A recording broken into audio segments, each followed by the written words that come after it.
Hello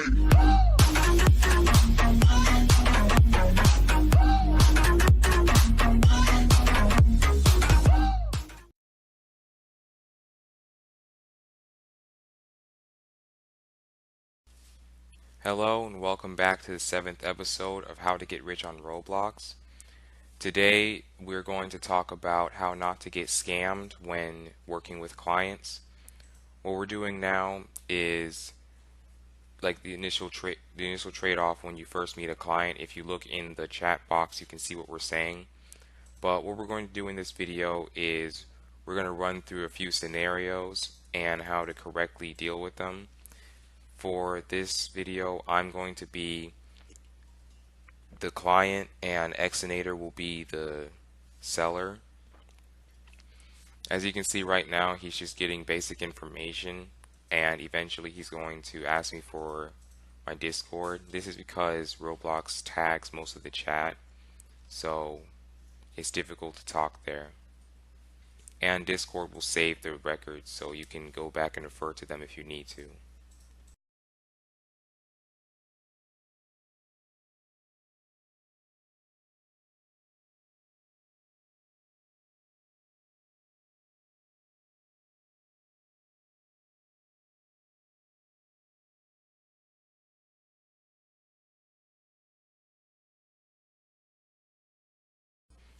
At this point, we are on Discord and it's time to start the conversation. He's going to be asking me my price range and getting more information on what you want. Usually when you talk to clients, they won't often tell you exactly what they want up front. So it's important that you ask them for all the details so that you don't build something and it's a waste of your time. In a minute, he's about to ask me for a reference picture. It's good to ask the clients for reference pictures because it lets you see exactly what they want so nobody is confused. However, since I'm going to be the difficult client, I am putting a picture that is way too big for what the price I said earlier, which was 2 to 3K. In a minute, you're going to see the picture. And here's the picture. And as you can see, it's extremely large and way too much work for 2 to 3,000 Robux. So what he's going to do is try to get me to raise my price. So here he's going to start asking me to raise my price up to a more reasonable price. It's good to do this and try not to compromise on the price too much because you will end up building a model that's way over the price that you're going to get for it and you're going to be the one feeling cheated at the end.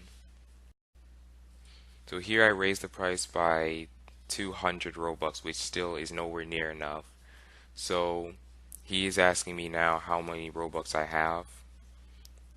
You should probably do this to see if they're even capable of buying the product in the first place. So here I tell him I have 50,000 Robux and he's going to ask me to show some proof, and he's going to want me to screen share my screen so he can see how many Robux I have. However, I'm only going to have 4,000 Robux on my screen, which is inconsistent with the price I had earlier, which was 50,000. And when the client's prices or what he's saying isn't matching up, it's going to set off it should set off a lot of red flags that he might not be trustworthy. After the screen share, he calls me out on my lie that I had 50,000 Robux, which is he's supposed to do. Otherwise, I think I fooled him. So I made an excuse that I was going to the bathroom.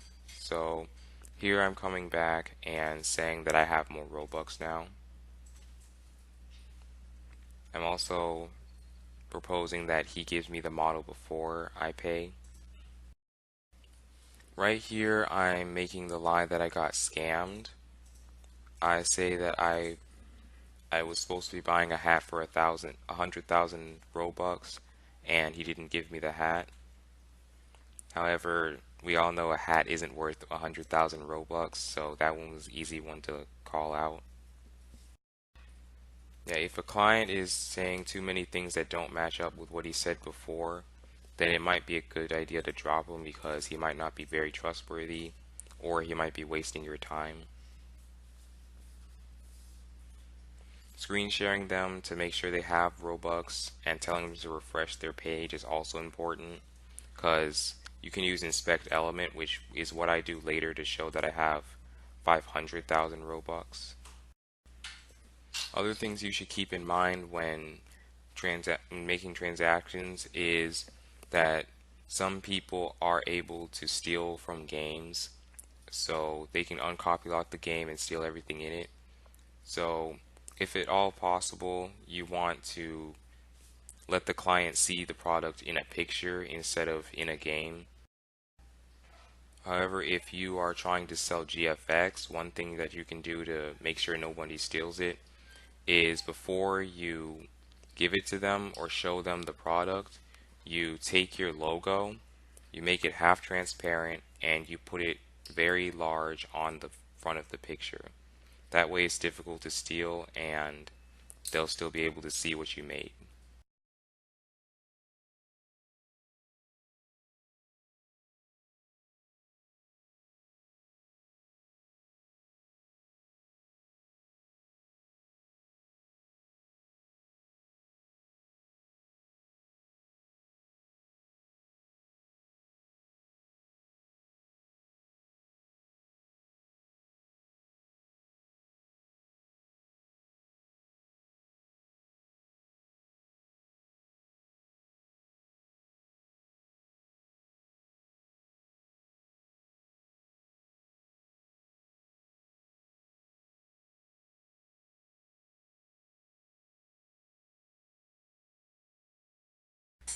So in this video we went over some tips to look out for so you don't get scammed, and we showed an example that we played out.